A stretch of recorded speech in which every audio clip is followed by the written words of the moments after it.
I will do so. Hello. Welcome to Enchanted Moments podcast. I'm Monica. I'm Spencer. And today we're going to give a little chat about channeling. I think that it has all kinds of strange reactions when people say channeling.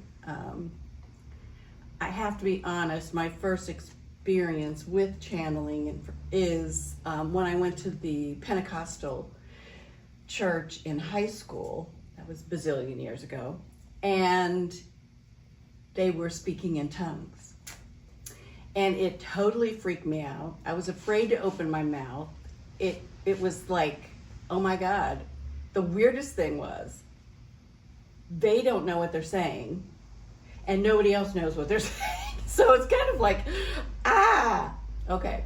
Well, that was my first experience.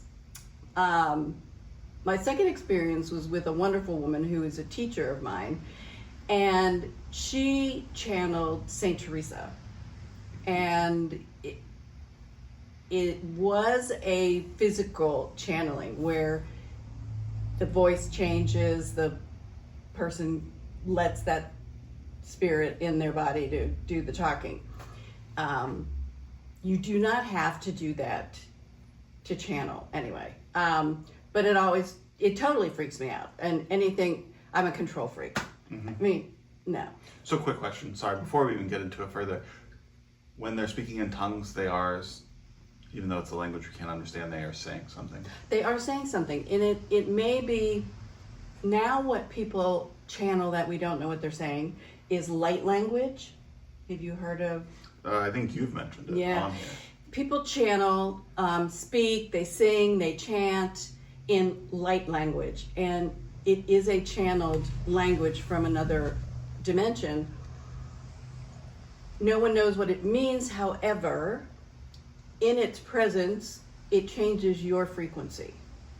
Okay. So it is a method to raise frequency of the environment the person's in doing it, the people that are there experiencing it. If you listen to recordings of light language chanting, it changes your vibration. So I don't know if it was the original tongues back in the olden days. Yeah. I don't know. No one has ever figured that one out. Maybe we'll ask AI and see if they know. But that's called trans channeling. Trans channeling. It's also known as trance channeling, where like Edgar Cayce was a trance channeler. He would go into a semi-sleep state and answer questions. Trans channeling is allowing that other entity to enter your body, take control, and do the talking. Mm-hmm. And there's quite a few of them actually out there. The Institute for Noetic Sciences is studying it. Their program is called IONS. Noetic Science? Noetic Science. It's in California. My mother was a member. It's a very metaphysical kind of organization, and they have wonderful things if you ever want to get their little magazine, Institute of Noetic Sciences. But they have a person who's specifically studying channeling. So it's interesting, but there's many ways to do channeling. And you could say, for example, that a medium is channeling information from the spirit world. It's just specific destination is those who've passed. Mm-hmm. Okay. So if you come and have a reading and somebody says, oh, I'm a medium, and you can talk to people who have crossed over to the other side, which is another dimension. But mediumship is specifically for speaking to those on the other side. It's for the most part. You could be a medium and do other things, but when you say you're a medium, that's pretty much what you're. Mm-hmm. The expectation is you're going to talk to somebody on the other side. Channeling, on the other hand, is like going out into what channelers call the unified field, mm-hmm. the source of all that is. It's that one flow of information we call the Akashic records. They call it kasha, and they go out and they retrieve information and bring it back from the source of all that is. Some people have been in a meditative state and have been approached by something to channel. There's a woman who channels 12 archangels. They're called Theo, and they don't want they don't want a list of who they are. It's not important who they are. It's that's the information, that level of frequency that she's bringing in.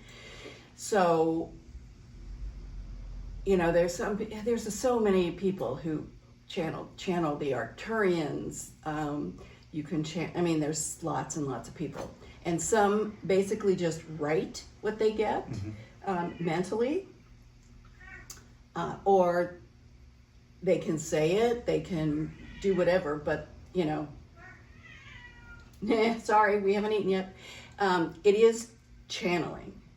So it still continues to be a problem for me when people get their physical bodies taken over by a spirit. And it's not, if you're asking for what's for your highest good, if you're setting up your protection, if you are, the intention is that your frequency will only deal with those of higher frequencies, then you're going to be fine. I get it. It's just freaks me out that I would be saying things that I wasn't originating. Does that? Yes. So That does. it's just me. Everybody knows Edgar Casey. He could barely, he was out of school at the 4th, 5th grade level. He didn't have the kind of knowledge. So it was coming from another frequency that was higher than his own. And it was of service. The other thing that you hear from many of the people who are doing this kind of channeling now is that it isn't good enough to just think about being nice. You have to actually be of service. Thinking about it and saying how wonderful it is, that's great, but you have to do something. And so if anybody is interested in pursuing mediumship or channeling, you really have to meditate, first of all. You have to quiet the mind. It isn't about, can I do it? It's about creating an environment in which you can. Everybody can, because we can teach everyone to be a medium, right? That doesn't mean everybody's the best. It just means that everybody can do it. So, but you have to be able to quiet your mind and allow yourself to be open and heart open to receiving information, right? It's kind of interesting right now to listen to what people are channeling. There's quite a few people. Wow, I was shocked at how many people have been doing the same group of entities for like 30 years. It's really fascinating to me. The fact of the matter is, the message really doesn't change. It's a continuing message that, there is more, that we're not sitting here in this little world that we think is just everything. It's not, right? That there is a central source of all that is, whatever you want to call it, doesn't matter. And it's available to everyone. So that comes across through all of the channelings. If you want to hear, I thought the Theo one was really interesting, because she has been doing it for like 20 plus years and didn't know what was really going on. And but the information is very high level, very high quality, and you would never doubt that it was okay.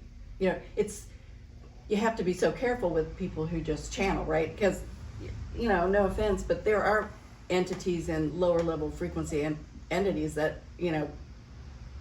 are tricky little devils and would maybe want to just mislead you. It just means that there's people out there who are just like people who are walking around alive. You know, just because they're dead doesn't make them extraordinarily smart. You know, so that's why we always ask when we get information for others or ourselves that we get it from someone who has equal or higher frequency. That's but I feel pretty good about my frequency, not to be weird, but you know, if you can always just say, I want some information from those of the higher frequency, period. Then for sure you'll get, you know, a little bit deeper information. Yeah. Right?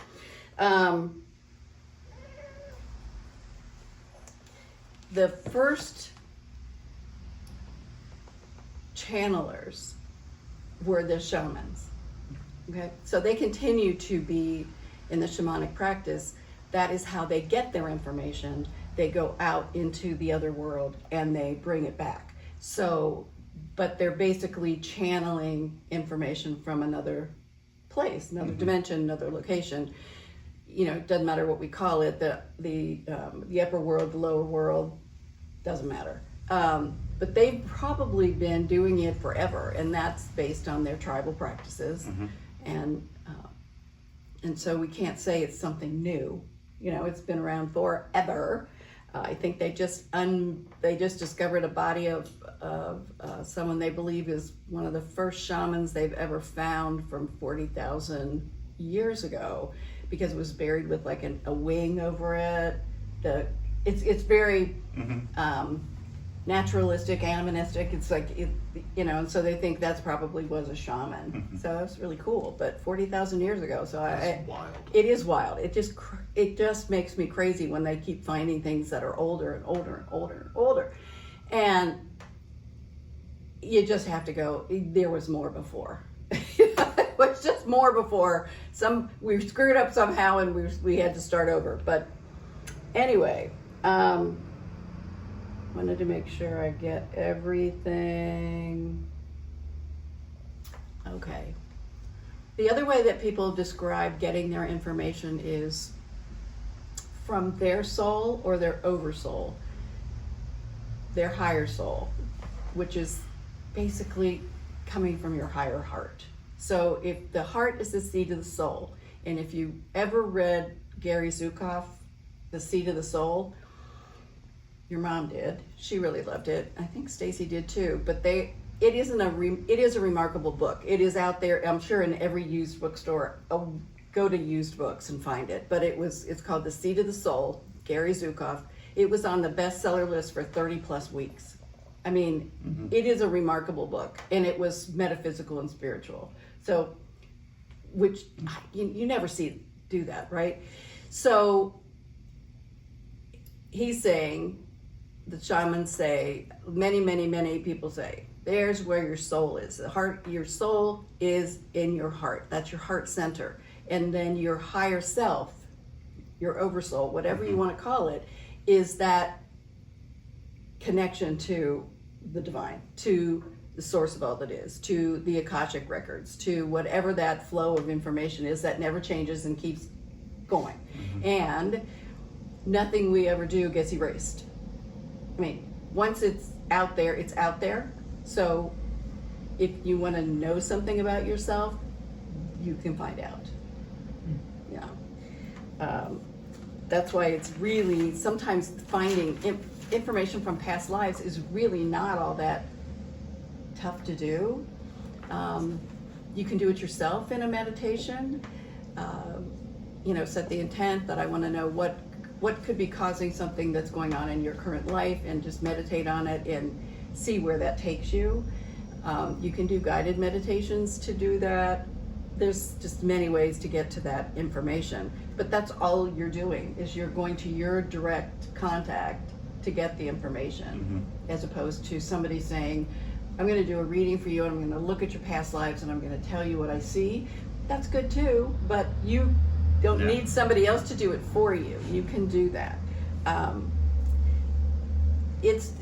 Everyone says you have to remember that the heart chakra is that bridge from the lower three chakras for the higher three chakras. So it makes sense that would be a center that you would want to work from.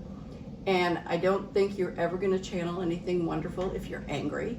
or if you hold a lot of resentment, or if you're going to have to work through all those things first, get them out of the way, so that you can be an open channel, that you can be really ready and receptive to take information from those who are waiting to give it to us. And I think there's quite a few.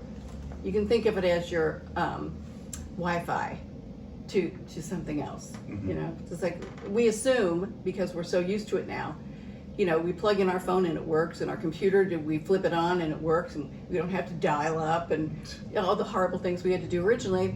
So it's really the same with a spiritual connection. You could, you know, work at it the hard way, or you can work through whatever issues are bothering you. I would not come home after having a really terrible experience and try to meditate or channel. Yeah. I mean, no, I would get that all cleared out, mentally go through it, emotionally cleanse it, and then try.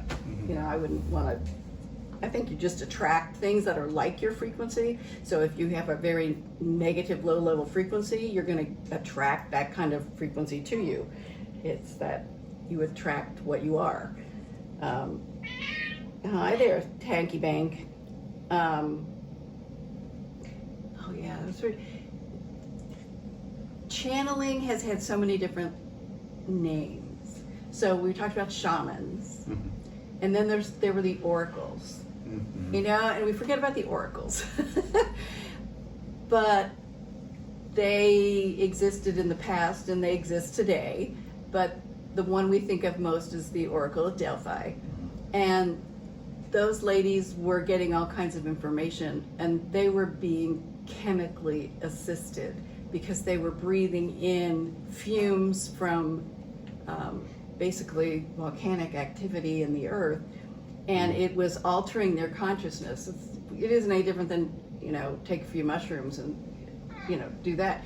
But they died after only a few years because of the chemistry that they were doing. You don't have to have anything to help you. You don't have to sit in a cave. You don't have to munch on anything. It is strictly a soul to information process. So, but your mind gets in the way. We allow it to get in the way, right? You can get it out of the way all kinds of ways, you know? Yeah. But I would, being the weird control freak that I am, I would rather have my mind consciously out of the way than out of the way because of something else. You know, I that's just me. That doesn't mean anything else is wrong. It really doesn't, because I think there's people are doing all kinds of amazing work with DMT and some other things that are allowing them to do more, and that's great. I would just rather do more with what is right here. I just don't need any extra help. I'm a little weird to begin with, right?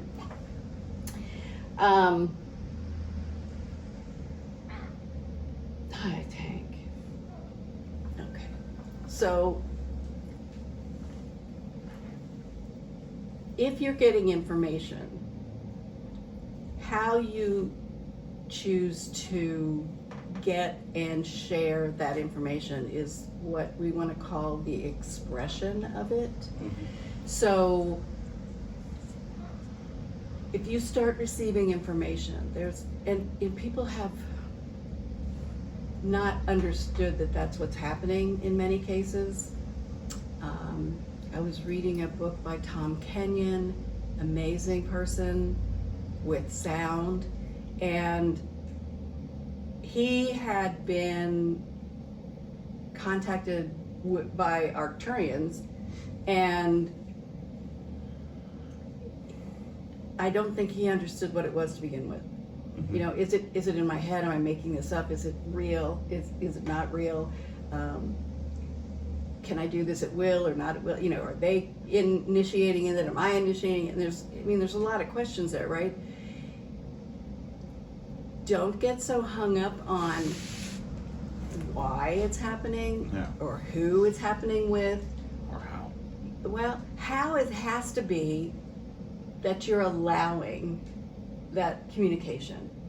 So, but it may come in a way that the only way that you feel expression of it is maybe writing, So you get information and you write it.